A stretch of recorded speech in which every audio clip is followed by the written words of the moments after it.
I've seen a lot of stuff on YouTube and the internet recently talking about how music could actually be bad for you in one way or another with your neurotransmitter levels, how it's like quite stimulating.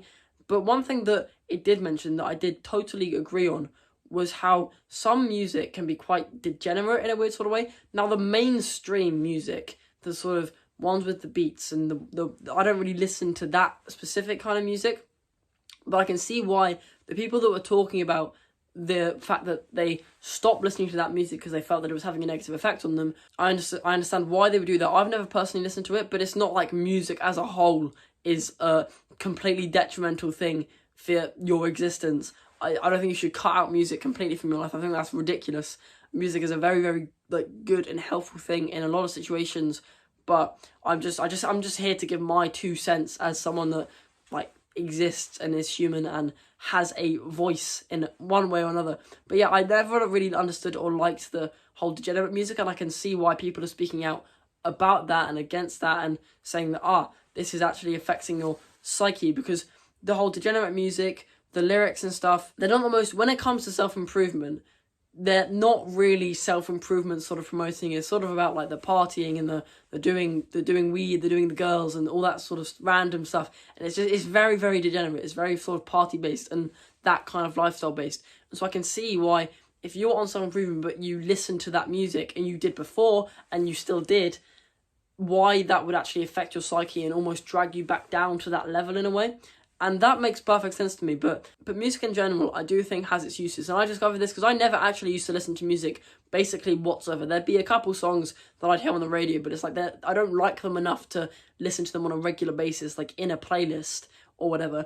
But my gym wasn't a public gym, and I've never liked to wear AirPods because I don't like sticking stuff in my ears, and I've never bothered to figure out how to use Bluetooth on wireless headphones and stuff. So I've kind of just gone without, and I never really noticed a difference. Never really thought it was impacting me in a negative way in a fitness sense. And I don't think it really is. It's just music has become more enjoyable for me as I've sort of gone on my fitness journey, and the beat drops and stuff that mean you can get that one last rep in. That's clearly quite a helpful thing. So yeah, that's just something that I've observed from my whole fitness journey and how music relates to that. Like the adrenaline that sometimes the music can give you is actually useful to you, and it's not your dopamine, any other neurotransmitters are not the focus. It's the sort of whole beat thing that actually means that you're able to push more weight. No dopamine is affected because it's a whole different scenario to when you're just in your room studying, or you're just in your room listening to music, playing video games or something like that. They're whole two different scenarios, so different things will happen in the brain. There's different variables, and when different variables are involved, different things happen. But if I'm doing some light work or I'm studying like for a deep work extended period of time, I will listen to more instrumental music, more peaceful music, more relaxing music that's not so stimulating, where I would get distracted by the music. Because that would happen if I listen to like normal music that I listen to, I would get distracted.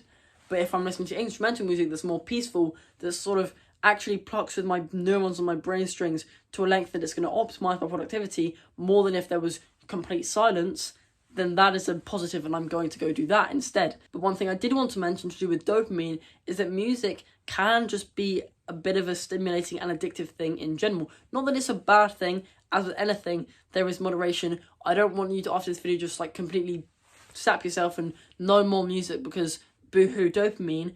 When you sort of quit maybe like the degenerate music and you discover other music tastes or whatever, because the other kind of music is like a very social conditioning-y. I don't like to listen to any music that isn't relatable to me as a person. Stuff that contains stuff about drinking and smoking weed and partying and doing like loads of random stuff. I don't really care about that because I don't find it relatable at all. It's not relatable to me, and when I personally find songs or music in general more relatable, that's when I'm actually more interested in it. But when I'm just listening to music and I'm on my own and I'm not here to do anything, I've not got to study, I'm not going to do this, not going to do that. If I'm just listening to music and that is my task, just for a little bit of relaxation and enjoyment, I can see how that can be an addictive thing and be something that you would sacrifice actual productive work. You would sacrifice that work for an hour of just like having fun and listening to a bit of music on your own.